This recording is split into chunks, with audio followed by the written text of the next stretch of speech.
Yo, what's going on YouTube? This is your boy D Wayne bringing you yet another YouTube video at this time. So we're going to be talking Atlanteans in this video today. So of course, as you guys already know, Atlanteans got 5 new cards that are coming out in the Rage of the Abyss sets. Now, there's some speculation that these were supposed to be the cards that we're supposed to be getting in the structure deck R, and then there's the other end that we may still get structure deck R Atlantean support as well. So we'll see which one happens. So in the meantime, let's go ahead and discuss these cards. Like I said, there are 5 of them in total: 2 main decks, 2 extra deck, and 1 spell card. All right, so let's go ahead and get into the first one. Now, this is a Mermail Shadow Bodyguards. Now, this is a Sea Serpent, level 3, 1900 defense, 0 attack. This card is always treated as an Atlantean card. You can discard 1 card to the graveyard. The levels of all water monsters you currently control become 7 until the end of this turn. If this card is sent to the graveyard to activate a water monster's effect, special summon 1 level 4 or lower Atlantean or Mermail monster from your deck, except another copy of itself. Also, you cannot special summon from the extra deck for the rest of this turn except water monsters. You can only use each effect of Mermail Shadow Bodyguards once per turn. So this card is absolutely solid in itself. Of course, there are multiple different ways of discarding this to activate a water monster's effect. You can do it through Agrine's effects, Abyss Teus, Abyss Megalo, Stream, Tidal, off of Net Business effect, when you're discarding off of Deep Sea Minstrel's effect.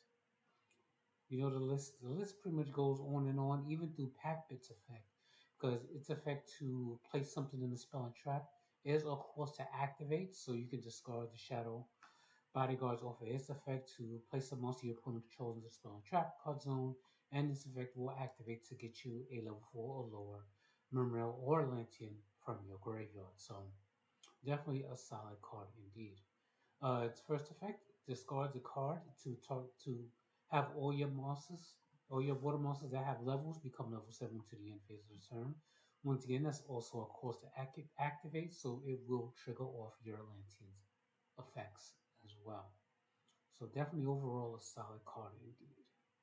So next one is Abyssine, the Atlantean Spirit. This is a monster effect, Water Aqua, 1600 attack and defense. This card is always treated as a Mermail card. You contribute this card from your hand and 1 Atlantean or Mermail monster from your hand or field.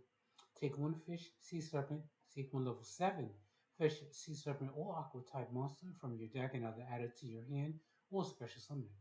Also, you cannot special summon from the extra deck except waters for the rest of the turn.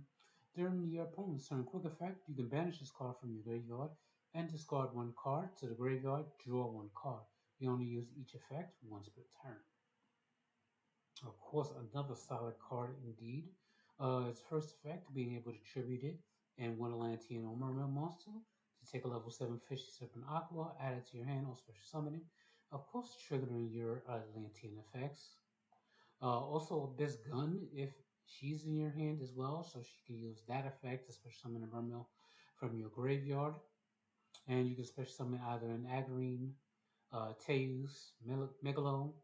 You can actually special summon your Kolakaf from the deck as well. I don't think you can summon True King. From your hand or face up from the field, special summon this card. Oh, okay. You actually, no, because it's not level 7, obviously. So you can't summon that. You can actually summon a random copy of Poseidon if you want to. You know, you have some options there. Not a lot, but you have some options there.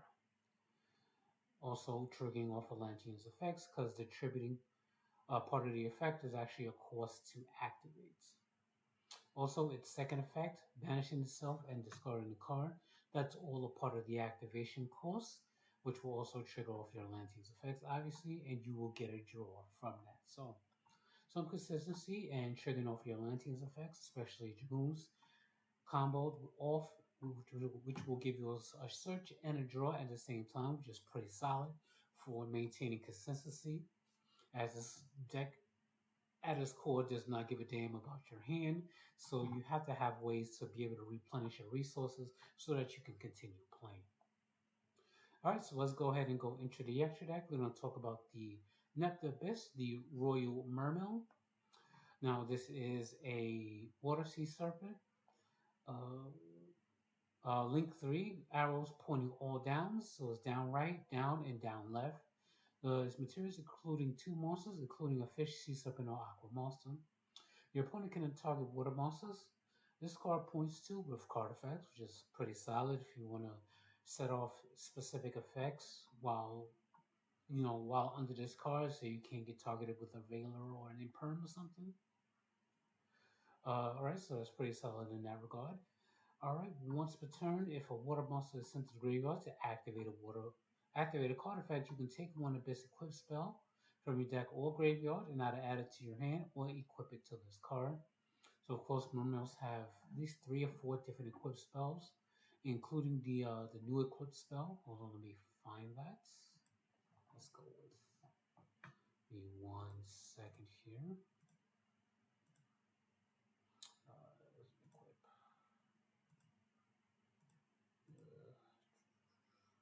equip spell. This there is. Let's put that here in the side deck. All right, so yeah, so you can target this and equip it um, to your Royal Mermail, or you can just add it to your hand to activate its effect, because it has different effects. Of course, when I get into that, I'll talk about it.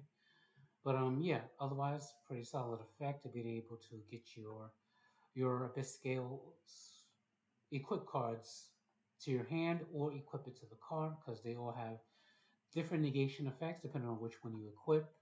The Misuchi stops a spell, the Sister stops a trap, and the Kraken stops a monster effect. All right, so getting back to the Royal Mermail, its life effect reads. Let's see. Take one Mermail, add it to your hands. This card. Oh, if this card in your opponent's possession is destroyed by your opponent's card, you can add one Mermail or Atlantean monster from your deck to your hand. So unfortunately, it has to be destroyed by your opponent's card in order to do that. It would have been much, much better if you could just trigger it on your own. Maybe as a link play, link it to something else, or tribute it, or. But yeah, the opponent has to destroy this in order for that effect to go off. But when it goes off, it also gives you some much added consistency here. So this is a consistency piece. Of course, you have your DT Arias for more consistency piece, and Dragoons, which is entirely an abusable card, is even more for consistency basis. Alright, so Nectar Bista Royal Mermail is an okay card. Is probably more used for its ability to protect from targeting and to get the equips to your hand or to equip to itself. Otherwise, it's an okay card. All right. So lastly, we're going to talk about the equip card that it searches. Now, this is Abyss Sting of the Triania. This is an equip spell. You can special summon one Atlantean or Mermail monster from your hand or graveyard, and if you do, equip it with this card. So it's like a premature burial for your Atlanteans or Mermails. This card, if the equipped monster will be destroyed by battle or card effect, you can send this card to the graveyard instead. So of course, if this is equipped to your uh, Neptibus, the Royal Mermail, it'll protect your monsters from targeting, and it'll also protect itself. Oh, this will also protect it from being destroyed by card effects. So it's like a little soft lock there, which is okay, but of course it's very fragile and susceptible to removal. Alright, and then in its last effect reads, you can banish this card from your graveyard, then target up to 3 fish, sea serpent, or aqua monsters in your graveyard, and or banish, shuffle them into the deck. You can only use this effect of the Abyss Trina once per turn, and you can only activate one Abyss Sting of Testina per turn. So I guess that's to balance it out, of course, so you can't activate multiple premature burial. The special summon version part of this card's effect, so they balanced it out in that regard. So overall thoughts in this wait, one more card I gotta discuss. Poseidon Abyss, the Atlantean dragon deity. Now this is the boss monster of the new support that we got.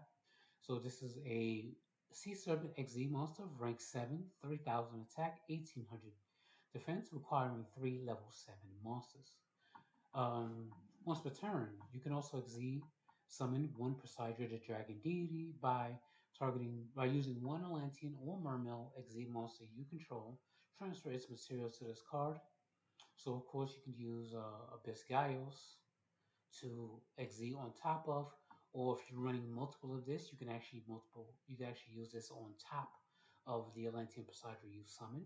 You have to hard summon it, so you would summon this by normal means, which is not that hard either, because you can use Shadow Bodyguard after using Diva's effect. So you can go Heavy Infantry, Diva into Shadow Bodyguard, discard one card from your hand, and then everything becomes level 7.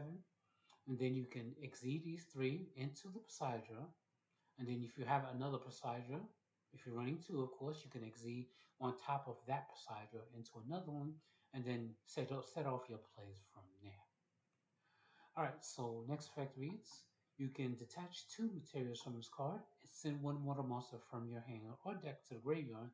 Return up to 3 cards your opponent controls to their hand, which is pretty solid as well. So if you do the aforementioned combo, you can get if your opponent controls monsters, you can get the heavy entries effect, and you can get the shadow bodyguards effect, while also getting mermail or lantern card you happen to send. If you send Neptibus, you get its effect, dragoons, marksmen, so on and so forth.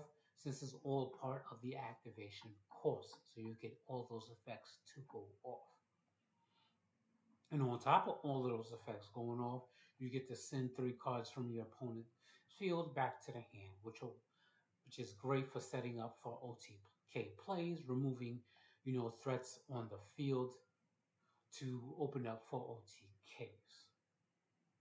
Alright, so the last effect reads, this XD summon card is sent to the graveyard. You can discard one card, which is a cost. Special summon up to 3 level 3 all over fish, sea serpent, or aqua monsters from your hand and or graveyard. Solid as well, so it effectively replaces itself while being removable on the field as well. So there's a lot of utility in one particular card. And also the discard cost is also obviously part of the activation requirement once again, so you will trigger off Atlantean effects. Alright, so overall thoughts on the support. It's definitely some solid stuff. It definitely breathes some life into the Mermail deck, as it only served one purpose, which is the OTK, and it kind of doubles down on that by giving you more ways to do so. Especially with this one being able to remove cards on the field just to leave your opponent's field open for OTK. Alright, so those are my thoughts overall. Hope you guys enjoyed, and let me know what you guys think about Mermails in the comments, and I will leave that at that. So I'll be bringing you guys more videos in the meantime, but until then, pieces. Ute.